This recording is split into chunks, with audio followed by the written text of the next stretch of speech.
Welcome to the Caddo Convos, the podcast that explores the vibrant community of businesses thriving in Caddo Office Reimagined.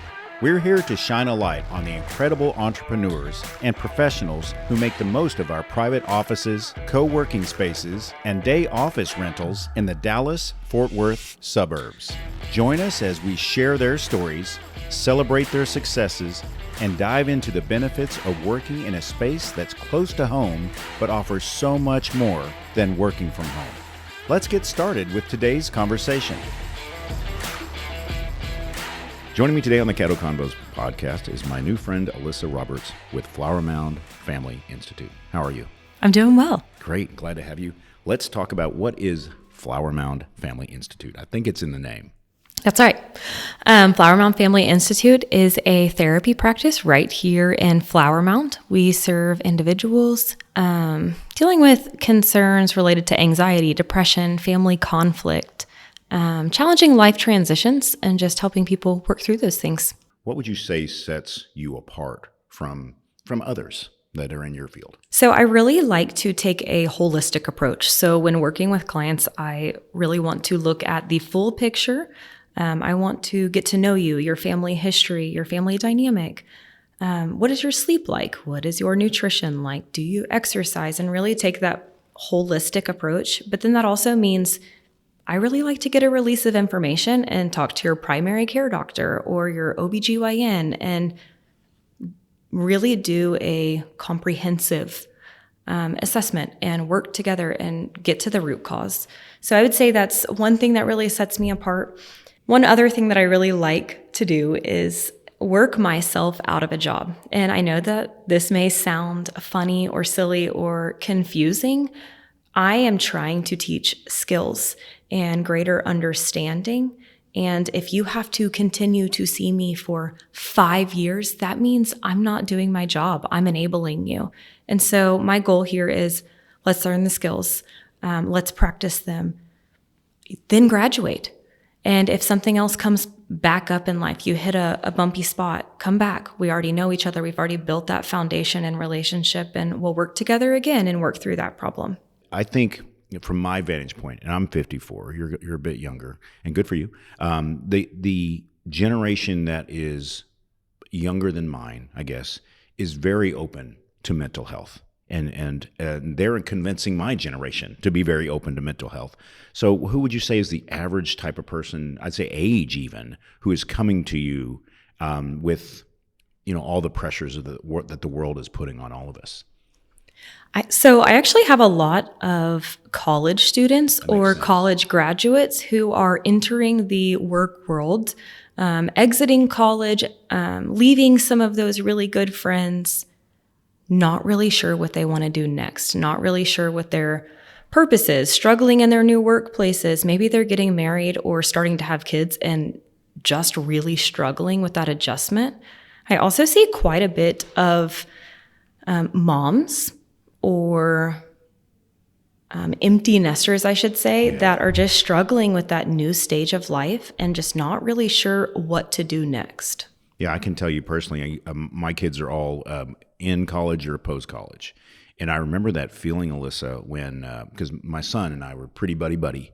And when he graduated, I felt this emptiness because I knew it was like, okay, I've done my job as a parent. I know that the moms will have the same, and dads out there is I've done my job too well, because now they're exactly where you want them to be. They're going to fly away and live their career. And that was a nasty phase, to be honest with you, of dealing with that. The big changes in our lives. And I imagine that's what you see a lot of is, when we're all on autopilot and everything's happening the same, we're air quote okay in our little lanes, right? But you're helping people with when the lane changes.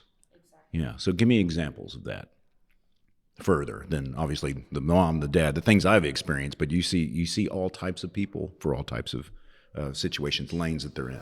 Absolutely. So I think life changes can look like a lot of different things. I think that looks like marriage, divorce, new job, relationship struggles, going back to school, career type issues. I think life changes look like a variety of things. Yeah. And you made a decision to help Did that come at an early age? Like, how did you get into your career? You didn't just wake up one day and say, this. Something from inside you said, I can help people. Was that a gift you've always had?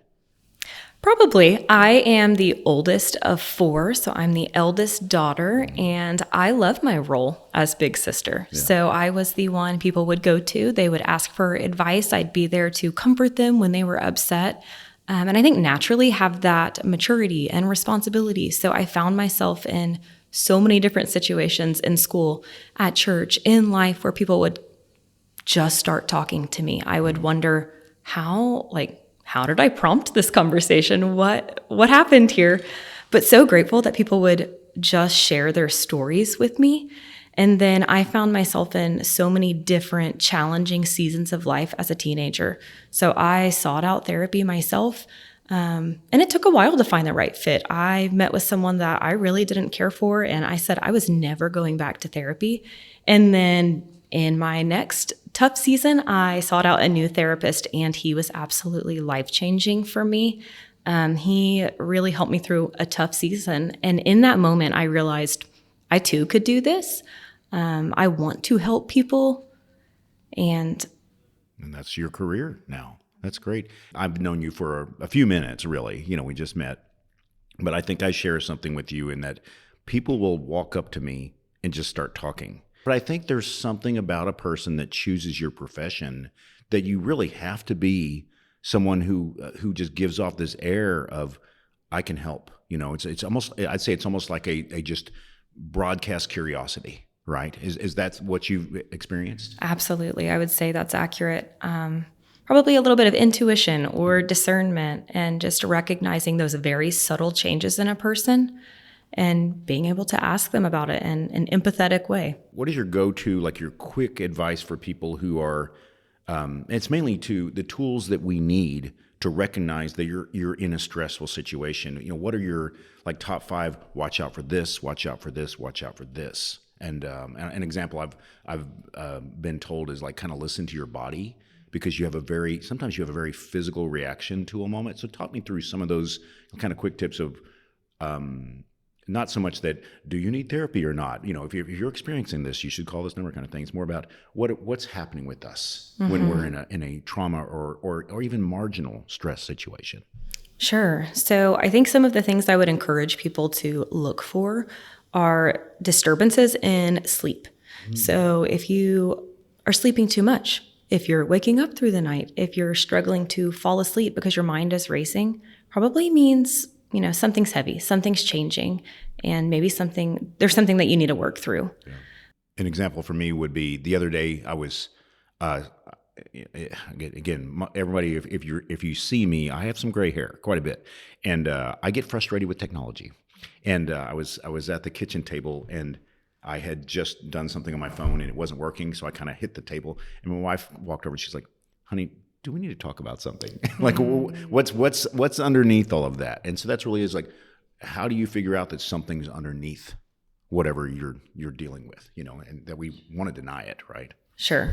I would say, when your reaction to something does not match the scenario that took place. So if you are blowing up at things or just maybe extra irritable, probably worth looking at the root cause there. There's probably something underneath that.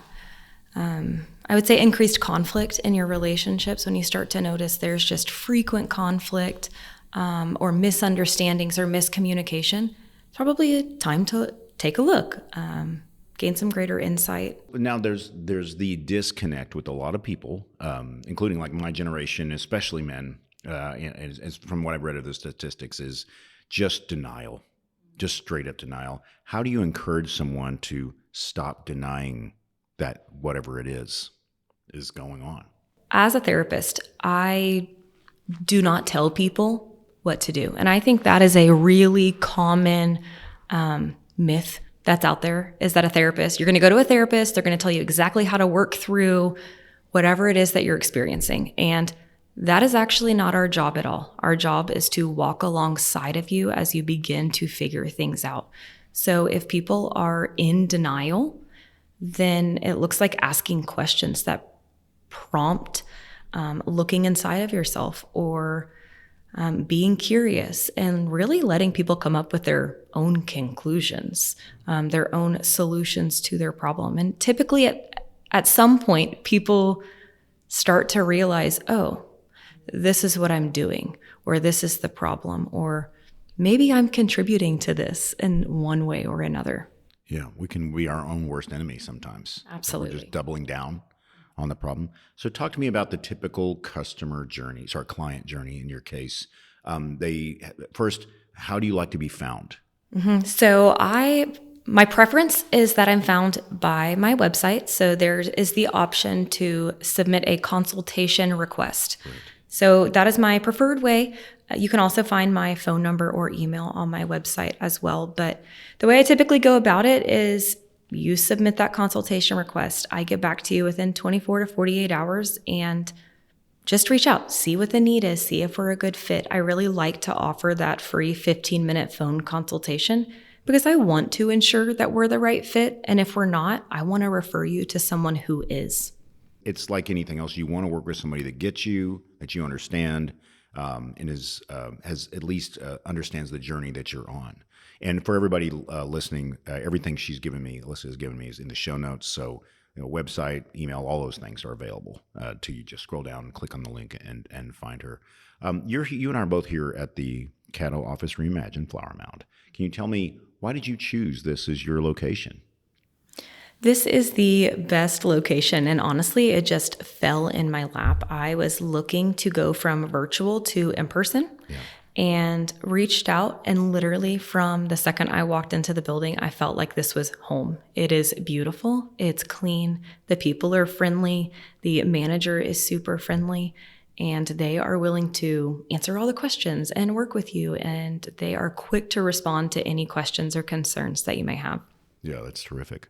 What would you say is your favorite thing about what you do? Oh, probably getting in the trenches with people. Life is hard. We all experience tough things. We all desire to feel like connection and belonging and feeling seen and heard and understood. So being able to sit with people and talk about those things and help them get to know themselves better is truly a privilege.